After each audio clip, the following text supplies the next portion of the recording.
menteri harganya 2 miliar. Bener nggak? Saya nggak setuju. Kalau Anda bangun rumah rakyat miskin hanya 25 juta, itu penghinaan. Bangun minimal 150 juta. APBN-nya mampu? Mampu. Kenapa? Daripada dibangun BTS 8 triliun hilang habis. Darwin tahu. Daripada dipakai dana rutin kementerian bertriliun-triliun pakai sewa jet pribadi, mending bangun rumah rakyat miskin, orang-orang janda. Saya katakan bohong kalau orang mengatakan APBN-nya tidak mampu. Bohong saya katakan orang APBN-nya tidak mampu. APBN, APBD provinsi, APBD kabupaten digabung, selesai urusan kemiskinan. Boleh hitung dengan saya dan APBN. Jadi yang bilang nggak mampu siapa? Yang takut kehilangan jatah proyeknya. Saya kagum sama Pak Darori. Begitu masuk saya lihat nasi dusnya rapi. Anda kagumi pemimpin seperti itu. Begitu dibuka, saya langsung makan. Ini apa? Nasi bakar. Nasinya hari ini terbakar. Besok hati kalian yang aku bakar. Seneng. Begitu masuk tendanya rapi. Ini ciri anggota dewan yang memuliakan rakyatnya, yang memuliakan pemimpinnya. Dibanding dikumpulin pakai kaos harganya 25.000, bininya pakai baju harganya 15 juta. Saya nggak setuju rakyat dikasih kaos murah, nggak setuju. Itu penghinaan. Dipakainya 5 tahun terus nggak berhenti. Nanti anggota dewan kasih tuh rakyat kaosnya harganya 100 ribuan. Bener nggak? Nah untuk itu, karena itu tugas terberat, saya katakan, Pak Prabowo bilang ada yang disebut paradok Indonesia. Apa itu paradok Indonesia? Emas kita penghasilannya tinggi, bauksit tinggi, nikel tinggi. Duitnya kemana? Batu bara tinggi. Duitnya kemana? Duitnya ke di tempat nikelnya, infrastrukturnya banyak yang hancur. Di tempat batu baranya miskinnya banyak. Yang menikmati hanya beberapa orang. Ke depan yang harus mengendalikan siapa? Sempurnakan hilirisasi yang digagas oleh Pak Jokowi. Nanti sempurnakan pajaknya, jangan ditilep sebagian. Setelah jadi uang pajak, duitnya didistribusikan, nanti dibagi. Desa berapa, kabupaten berapa, provinsi berapa, pusat berapa. Jangan dibikin tergantung semuanya sama pusat. Capek. Mending kalau punya anggota DPR-nya baik kayak Pak Dur. Kalau enggak, ngemis sama pusat. Negara bukan punya pusat, negara adalah desa yang terhampar di seluruh Indonesia. Itulah pemilik saham terbesar negara. Betul nggak? Betul nggak? Nanti diatur. Saya sudah hitung itu. Saya dengan Pak Prabowo pernah ngitung. Pak Didi, kata Pak Didi, nyelesain kemiskinan pertanian gimana? Gampang Pak. Bagaimana? 1, pupuk jangan dibikin susah-susah.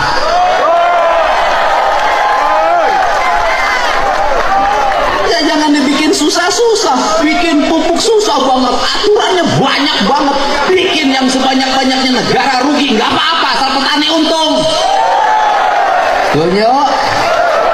2, saya katakan, setiap buruh tani harus punya sapi.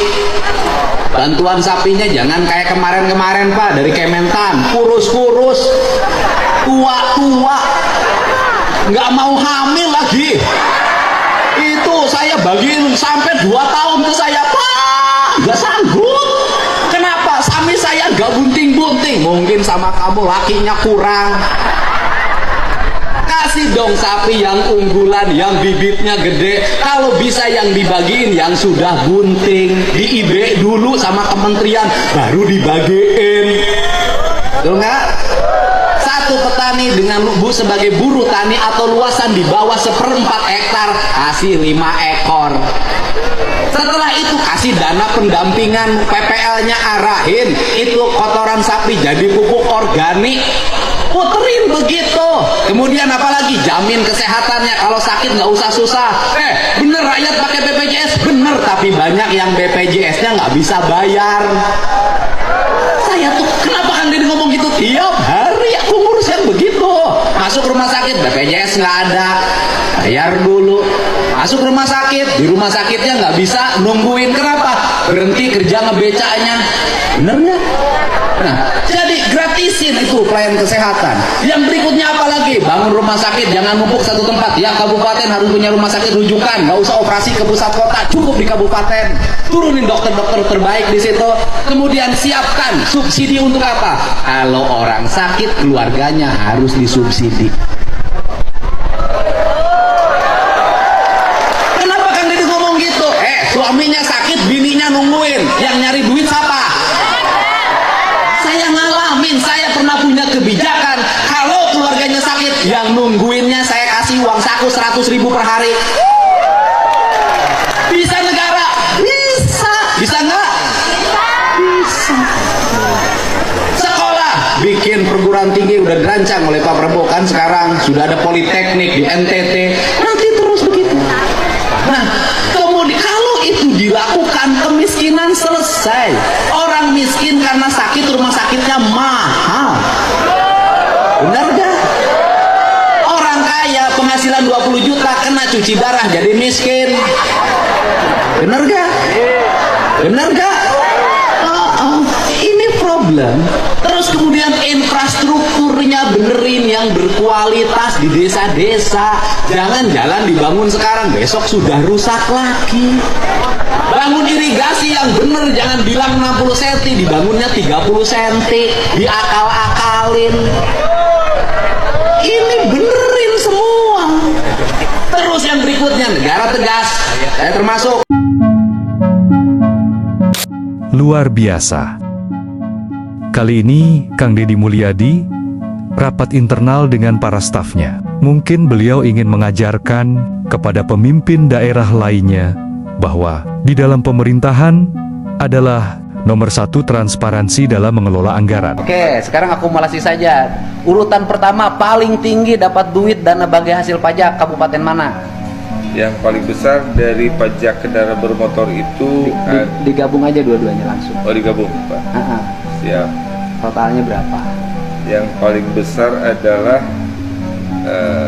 Kota Bekasi, Pak. Oh, Kota Bekasi dapat berapa bagi hasil pajaknya? Kota Bekasi 862 miliar. Kota Bekasi 862 miliar. Itu sudah 2 jenis ya? Ya, 2 jenis, Pak. Ya, udah 2 jenis. Oh. Ya. Kota Bekasi 862 miliar. Wah, saya kemarin udah ngomong sama wali kotanya, harus untuk infrastruktur jalan. Ya. Bekasi jalannya harus mulus-mulus. Sekarang ini dilakukan oleh Kang Deddy dan stafnya. Itu pun diabadikan di media sosial. Mungkin sekarang ini sudah jarang petinggi daerah terbuka dalam rapat anggaran. Semoga kedepannya pemimpin daerah lainnya juga bisa terbuka tentang rapat anggaran. Karena anggaran adalah hal yang krusial. Maju tidaknya sebuah daerah atau kota, yaitu faktor utama adalah anggaran. Hampir mustahil suatu kota bisa maju tanpa mengatur anggaran dengan baik dan transparan. Ini adalah gambaran pemimpin di masa depan. Plus 62 miliar. Wah, saya kemarin udah ngomong sama wali kotanya, harus untuk infrastruktur jalan. Ya. Bekasi jalannya harus mulus-mulus. Yang kedua sebenarnya ada kakak sih, Pak. Kota Bandung. Kota Bandung berapa? 887 miliar. Nah, Kang Farhan tuh menang aja jalan goreng deh si halus ya. Anggarannya sakit tuh gitu. 887 miliar. 887 miliar. Berikutnya Berikutnya adalah Kabupaten Bekasi, Pak. Kabupaten Bekasi 701 miliar. 701 miliar. Harus bagus-bagus nih, 701 miliar. Jadi anggaran jalan Kabupaten Bekasi minimal tahun 2005 701 miliar. Kalau sekarang sudah digeserin yang lain, jangan dulu belanjain. Berubah, masukin. Terus Yang keempat, Kabupaten Bogor Kabupaten Bogor 679 miliar. 679 miliar. 679 miliar buat Pak Rudi. 679 miliar tuh.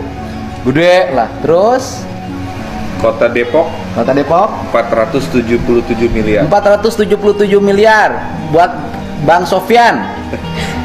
Nah, gede, harus bagus jalan Depoknya, halus. Ya, terus Kabupaten Bandung Kabupaten Bandung 398 miliar. ya kurang lah, Bandung gede 300 sekian miliar, ngaran jalan minimal 500 600. Kabupaten Bandung buat Padang 98 98 miliar miliar. ya. Terus Kabupaten Karawang Kabupaten- 305 miliar. Kabupaten Karawang 305 miliar, tinggal ditambah sedikit, mulus-mulus nanti jalannya. Terus dari Kota Bogor, Pak, Kota Bogor 238 miliar. ya buat Bapak Dedi Rahim 238 miliar minimal loh itu, jalan segitu minimal karena ada anggaran dari pos belanja pendapatan lain. Terus Kemudian yang berikutnya Cirebon, Kabupaten Cirebon 197 miliar. 197 buat Pak Bupatinya yang belum bertemu sama saya 197 miliar minimal anggaran jalan segitu kalau berdasarkan pajak kendaraan. Terus 197. Kemudian dari Bandung Barat, Pak, Bandung Barat 164 miliar. 164 buat Pak JJ Gopinda, buat Pak JJ Gopinda nih 164 miliar itu anggaran jalan minimal. Terus Kabupaten Sukabumi 141 miliar. ya tuh Sukabumi jalannya luas, pajaknya 141 miliar, habis sama mobil tambang, hancur, nggak cukup. Terus Indramayu, Pak, Indramayu itu hampir sama dengan Sukabumi. Sukabumi 143 miliar, Pak. Iya, buat Pak Luki Hakim ini anggaran minimalnya ya 143 miliar. Terus Kemudian Cianjur, Pak, 130 miliar. buat Dokter Wahyu ya 130 miliar itu minimal, harus nyari pos lain. Nggak cukup jamnya 130 miliar. Cianjur Selatan goreng keneh jalan nak. Ya, terus Subang, Pak, Subang 122 miliar. si Reis ya duitnya seetik 122 jalan bututnya banyak. Kamu harus nyari dari pos pendapatan lain untuk nambah karena minimal anggaran jalannya kalau pengen kinclong 400. Terus Kemudian Cimahi 112 miliar. Cimahi mah kecil Pak, Mahi segitu mah dimahi-mahikeun. Terus Pas-pas gede, Pak. Garut 111 miliar, Pak. 100 wah buat Garut, buat Pak Bupati ya dan Ibu Wakil Bupatinya jalan lega duit saeutik minimal itu pasti minta bantuan provinsi deh, makanya bantuannya jangan banyak hibah.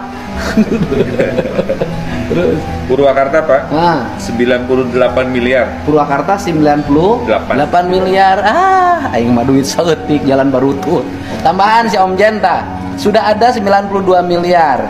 98, Pak. 98. Sekarang jalan Purwakarta berapa anggarannya? Nih pejabat Purwakarta. Pak Edi, berapa anggaran jalan kabupaten sekarang? Hah? Iya. Sekitar 40-an.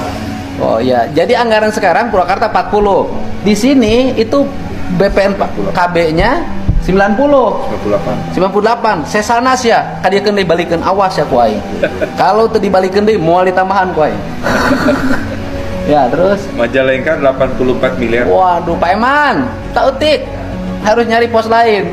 Terus Kuningan 76 miliar. Padian, jalannya masih banyak yang harus diperbaiki, harus nyari pos lain. Ya. Kemudian kota Cirebon, Pak, 80 miliar.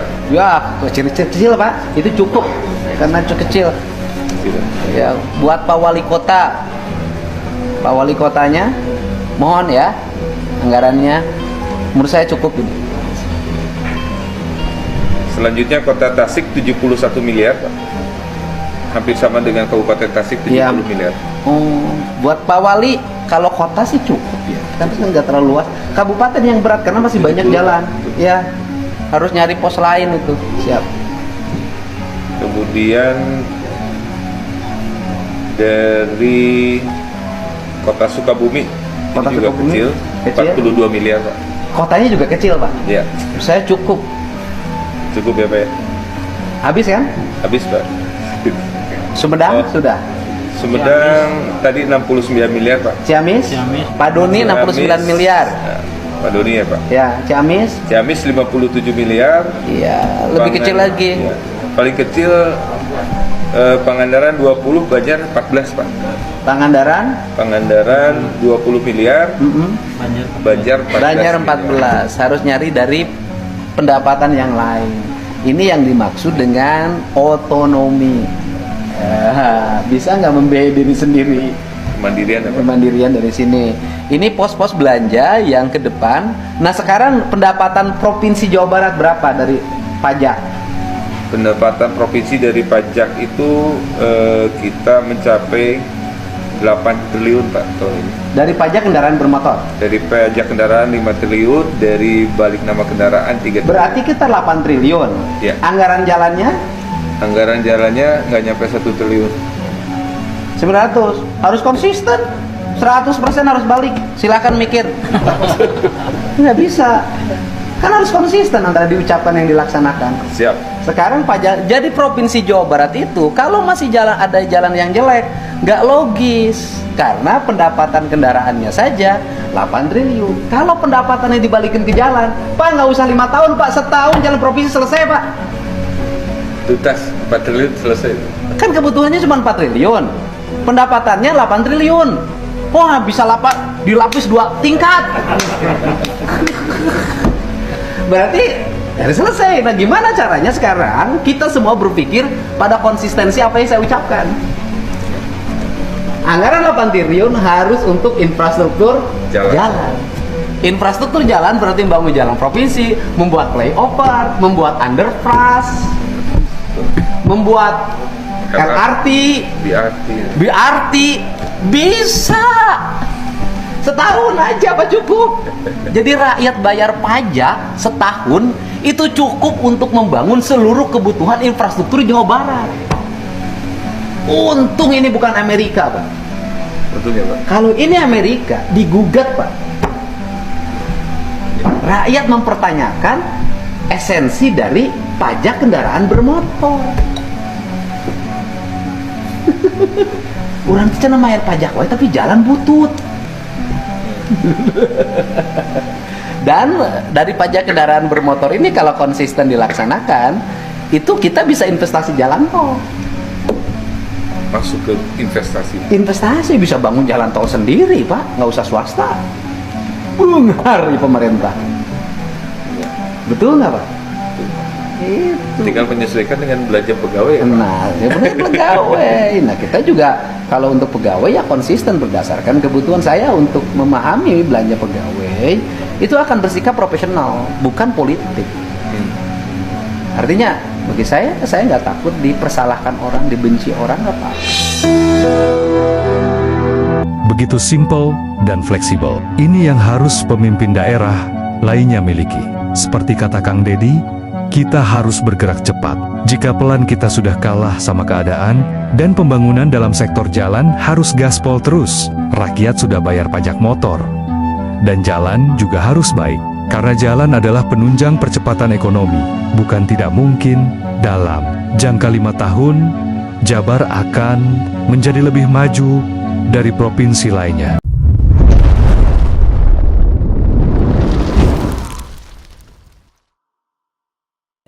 Itulah tadi pidato dari Kang Deddy Mulyadi yang geram akan kebijakan-kebijakan yang sudah dikeluarkan oleh pemerintah. Dan kali ini Kang Deddy Mulyadi memberikan pelajaran kepada pejabat-pejabat yang lainnya untuk saling terbuka dengan rapat bersama jajaran-jajaran pemerintahan Kota Jawa Barat. Bagaimana menurut pendapat teman-teman semua? Silahkan lanjut di kolom komentar. Terima kasih selalu support Arman Al-Fatih. Kita jumpa lagi di video selanjutnya. Assalamualaikum warahmatullahi wabarakatuh.